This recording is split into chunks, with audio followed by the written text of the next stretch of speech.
রাজধানীসহ সারা দেশে যাতায়াতের অন্যতম মাধ্যম এখন ব্যাটারি চালিত রিকশা। স্বল্প দূরত্বে চলাচলের এই বাহনটি সাধারণ যাত্রী ও চালকদের জন্য আশীর্বাদ হয়ে এলেও রাজপথে এটি যেন মরণ ফাঁদ। অদক্ষ চালক আর দ্রুতগতির কারণে প্রায়ই ঘটছে ছোট বড় দুর্ঘটনা, ঝরছে প্রাণ। সারা দেশে এসব যানের সংখ্যা 40 লাখের বেশি। এগুলো চার্জ দিতে প্রয়োজন হচ্ছে বিদ্যুতের বড় অংশ। ব্যাটারি চালিত রিকশার দৌরাত্ম্য নিয়ে 2 পর্বের প্রতিবেদনের আজ প্রথম পর্ব। নাম অটোরিকশা। কারো কাছে এটি অল্প পুঁজিতে আয়ের উৎস, আবার কারো কাছে রাজপথের মূর্তিমান আতঙ্ক। অল্প সময়ে গন্তব্যে পৌঁছানোর এই বাহনটি কি আমাদের জন্য আশীর্বাদ নাকি এক নীরব অভিশাপ? আজ আমরা খুঁজব সেই উত্তর। রিকশা টানার অমানসিক পরিশ্রম থেকে মুক্তি দিয়েছে এই প্রযুক্তি। বৃদ্ধ বয়সেও দুমুঠো ভাতের সংস্থান করছেন হাজারো মানুষ। অটো রিক্সা দিয়ে কষ্ট কম, আয়ের সংখ্যাটা একটু বেশি, চালাইতেও আরামজনক। 400-500-র উপরে আয় করা গেছে না। এটা যেমন যে 1500-2000 পর্যন্ত ওটা যা। এটাতে দ্রুত যাওয়া যায়, এটা ঠিক, তবে এটা কোনো নিয়ন্ত্রণ নাই, এটা কোনো রেজিস্ট্রেশন নাই, এটা যানজটটা আরও বাড়াইছে। তারপর এটা গভর্নমেন্টের কোনো পারমিশন নাই।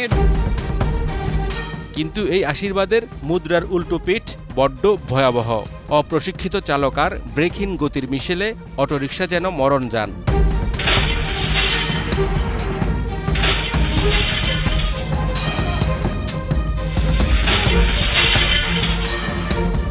গত 1 বছরে পঙ্গু হাসপাতালে আসা রোগীদের বড় একটি অংশই এই অটোরিকশা দুর্ঘটনার শিকার।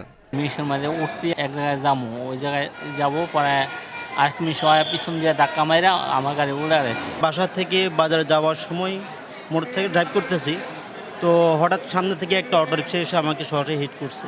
হিট করার পরে আমার পার 2টা হাড়ে ভেঙে গেছে। যারা এই গাড়িগুলো চালাচ্ছে, they are not trained, they are not actually for this to drive.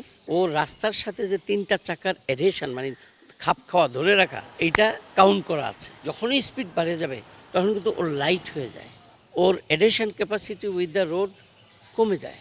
এই জন্য দেখবেন একটু ডান দিকে হঠাৎ করে টানলে উল্টায় পড়ে যায়। অটোরিকশার দৌরাত্ম্য শুধু রাস্তায় নয়, হানা দিচ্ছে দেশের বিদ্যুৎ খাতেও। পরিসংখ্যান বলছে সারা দেশে চলছে 40 লক্ষাধিক ব্যাটারি চালিত রিকশা, যার সিংহভাগই চার্জ দেওয়া হয় অবৈধ সংযোগ বা আবাসিক মিটারে। অবশ্যই সিস্টেম লস হচ্ছে। প্রায় 60% ইভি এরা আসলে জেনুইন লাইন, বৈধ লাইনের মাধ্যমে তারা বিদ্যুৎ সংযোগ নেয়নি। সে জায়গাতে একটা বড় ধরনের ক্ষতি সরকারের হচ্ছে, এতে কোনো সন্দেহ নাই। উচ্চ আদালত থেকে মহাসড়কে এই বাহন নিষিদ্ধ করা হলেও বাস্তবে তার প্রয়োগ নেই বললেই চলে। স্থানীয় প্রভাব আর প্রশাসনের চোখের সামনেই চলছে এই রমরমা বাণিজ্য। অটোরিকশা আসলেই আমরা ধরতেছি, ওরা অনেক স্পিডে চালায়, এটা আসলে বিপজ্জনক গাড়ি। এদের নিয়ন্ত্রণ করা খুবই জটিল হয়ে গেছে, দিন দিন বেড়েই চলছে। আমরা চেষ্টা করতেছি, আসলে এটা উপর মহল থেকে ভালোভাবে নিয়ন্ত্রণ করার প্রয়োজন। বিদ্যুতের সিস্টেম লস কমানো আর সড়কের ঝুঁকি এড়ানো উভয় সংকট সমাধানে এখন প্রয়োজন কার্যকর পদক্ষেপ।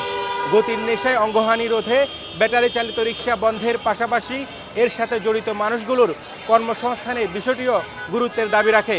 বিশেষজ্ঞরা বলছেন, আধুনিক নগরায়নে শৃঙ্খলা ফেরাতে এর কোনো বিকল্প নেই। হেদায়েতুল্লাহ সীমান্ত, দীপ্ত সংবাদ, ঢাকা।